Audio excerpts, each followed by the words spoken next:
Welcome to Free Flow Friday, powered by the Property Profits Real Estate Podcast. I'm Dave Dubeau, and I'm very excited to give you an over-the-shoulder learning experience around raising capital, as well as other tips, tricks, and strategies to help you on your real estate investing journey. So let's start. Let's discover together.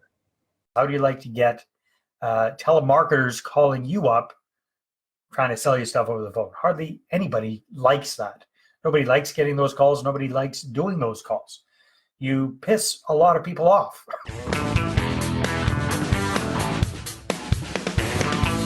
This is Dave Dubeau, and today I'm doing this quick little Facebook Live to talk about the demise of dialing for dollars. Right? I mean, chances are you've probably heard about the whole idea of cold calling people and dialing for dollars and picking up the phone, make things happen when it comes to raising capital, because that's what all of the salesy type trainers tell us to do. You know, if we want to raise capital, you got to pick up the phone and start calling people and talking about your deals. Now, and we see this in movies all the time. We see this in things like Glenn Ross, I think it was called. We see this in The Wolf of Wall Street. You see this in all kinds of sales type things. But I mean, really, it's the one thing nobody really wants to do, and that is picking up the phone and dialing for dollars. And why would you? Why would you want to pick up the phone and try and raise $50,000, $75,000, $100,000 from people cold? I mean, it's just going to lead to so much frustration. I mean, bottom line, even if you're doing a good job with cold calling and dialing for dollars, you're still going to be setting yourself up for massive rejection. Just put yourself in the other person's shoes, right? I mean, how do you like to get phone calls? How do you like to get telemarketers calling you up, trying to sell you stuff over the phone? Hardly anybody likes that. Nobody likes getting those calls. Nobody likes doing those calls. You piss a lot of people off, right? You just tick them off. It sets things off on the wrong footing right from the get-go. And bottom line, for most of us who are not that thick-skinned, for those of us who are not accustomed to rejection, for those of us who haven't done this kind of stuff before, trying to do this, it's just going to lead to a lot of discouragement and frustration, and you'll end up fizzling out and quitting on that. And what are the big costs of that? Well, the big cost of that is that it makes you scared to get out there and try and raise capital. If you've tried doing this, if you've tried cold calling and dialing for dollars and it didn't work for you, it's going to scare you off trying other things. And it's going to encourage you to just kind of sit there stalled out and stuck and stagnant with your real estate investing business. And that's definitely not what you want to be doing. All right.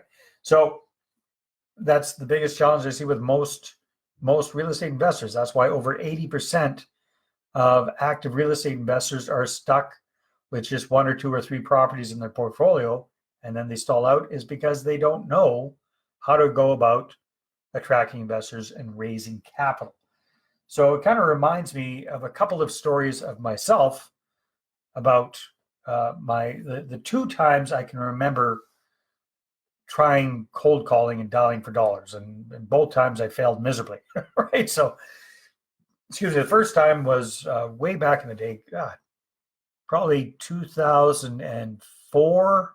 I was starting up a new business, an advertising business called Doorknob Ads.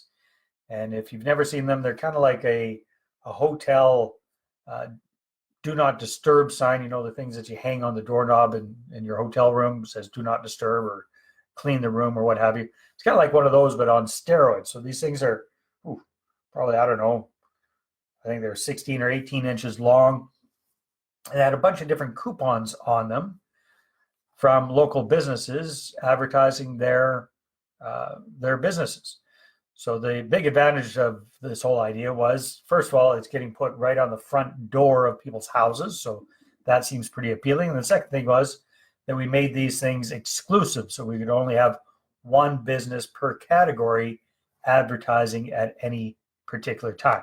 Now, the reason I got into that business in the first place was I thought, hey, what a great way to get my I buy houses message on the front door of every single house in town and get other people to pay for it. That was my original idea with getting into that advertising business.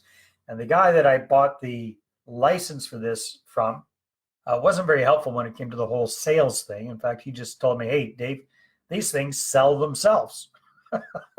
Just show them to a business owner, explain that they're exclusive, and they'll jump right on board, and these things will sell themselves. Well, no, that's not how it worked. So I remember I got into this whole thing. I went out and I was driving around my little I Buy Houses minivan at the time.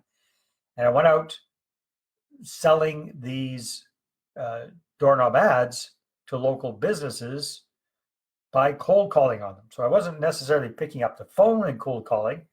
I was actually going to their place of business, showing up cold, and trying to get them to pay attention to me and buy my advertising. Now that was a drag. These damn things definitely did not sell themselves, and I can remember just getting rejected and rejected and rejected. I finally did sell one or two ads, but the whole process was so disheartening. In fact, I can vividly remember after a day. I've been doing this for a while, and there it was kind of the end of the day, and I was going to go into another business and try and sell them my advertising. And I remember sitting in my van, just white-knuckled on the steering wheel, petrified basically of the idea of going into another damn business. And how, because here's what happened. I would go in and the business owner would initially look excited because they thought, hey, maybe I've got a customer that just came in the door. And that look of excitement would quickly turn to a look of dismay when they realized I was just another sales guy trying to sell them something. And then they would, quickly the thing would go downhill from there. And typically I'd get booted out and sent on my way. All right. So that was no fun. Luckily, I found a different way to do things. I'll talk about that in a minute. Now, that was the first experience I had with the whole idea of cold call sales. And I sucked miserably at it and just, hated it and would rather do anything else but do that. So about 5 or 6 years later, I was well on my way into, at that time, doing rent to own deals. And I had self-financed my first two properties, like most of us do, and I had those deals up and running. And I ran out of capital and credit to do more deals. And I had the perfect tenant buyers up and running. These folks were just ideal. It was great. In fact, we got out looking at houses. We were on our third house we finally settled on. I put an offer on the property. They were all excited. In fact, they gave notice where they're living, where they're renting, and they were getting all excited about this. And I had 2 weeks to remove subjects, specifically the financing subject on this property.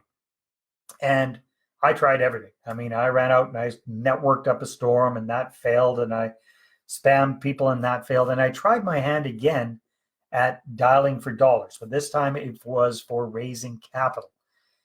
And I called and got rejected, and called and got rejected, and called and got rejected. And again, it was such a weird, creepy kind of experience.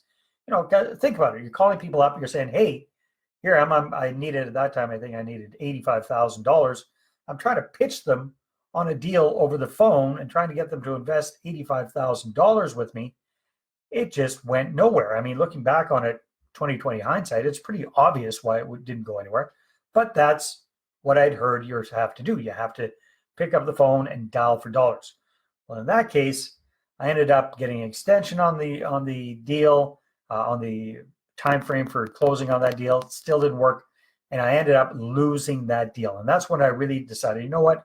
This is just stupid. I never want to be in this situation where I'm desperately chasing after the cash again for another deal. So thankfully, I came up with the whole process and found that there is a better way to do things than to do cold calling. And that's why I became so passionate about marketing. In fact, I was passionate about marketing in the first place. I don't know why I just kind of forgot about it. Other people told me that I should be picking up the phone and dialing for dollars. So that's what I thought I needed to be doing. All right. So imagine what your life could be like if instead of chasing after people desperately and calling them up and trying to get them to invest with you over the phone, imagine what things would be like if people were reaching out to you already interested in your deals, asking you for more information, requesting that you do a presentation with them to show them what your deals are all about. How cool would that be? That is a completely different conversation than you chasing after people and trying to convince them to listen to you about your real estate investing deals. So going back to that whole first story when I was doing those doorknob ads back in the day, after falling on my face and failing miserably at the whole cold calling thing, I decided, why, Dave, quit being an idiot. Apply what you already know about marketing and let's try something different. So I did. So what I did, instead of chasing after people, I switched my whole model and I started using marketing to sell my marketing, right? Because I was selling doorknob ads, I was selling advertising. And what I did was I created business builder workshops in the local areas where I was selling the advertising. So I would invite business owners out to come out to an evening presentation, did marketing around that, and we did pretty well with that. I think we got 75 to 100 people out per workshop. And then I would do a 45-minute presentation on how to create an effective ad. All right. So I enticed people out because I was showing them how to build their business, which is what they're interested in. That's in their own best interest. I did a presentation about how to create effective advertising. And coincidentally, I was offering advertising. And then at the end of that presentation, I made them an offer about my doorknob ads. And guess what? Instead of me chasing after people trying to convince them to buy my advertising, I actually got a lineup of people eagerly coming after me with their credit cards in hand to buy my advertising from me. Completely different thing. I was now, instead of being perceived as just another sales guy, because I was up on stage, I was talking, I was teaching, and I was educating people, I was perceived as an expert, as an authority. And people love doing business and investing with people who they see as experts and authorities. All right. So that was very, very effective. Now, I applied the same concept for my real estate investing business after that very painful experience of losing that deal and getting mud on my face and just feeling like a complete schmuck. I applied that same concept of marketing to attract investors to me, just like I had with all of my other businesses before. It took a little bit of trial and error and going back and forth, but I did crack the code on that. And at the time when I was doing rent-own deals, I raised hundreds of thousands of dollars from investor partners to do those rent-own deals. And then fast forward a few years later, when I got into multifamily properties, I raised several $1 million for that. In fact, just 3 weeks ago now, raised $350,000 for a couple of small multifamily properties I'm working on, following that exact same process. And more importantly, my clients and people that I've worked with have raised literally hundreds of millions of dollars, again, by applying marketing, educational marketing, to attracting investors and raising capital. It's just so much more pleasant than chasing after people.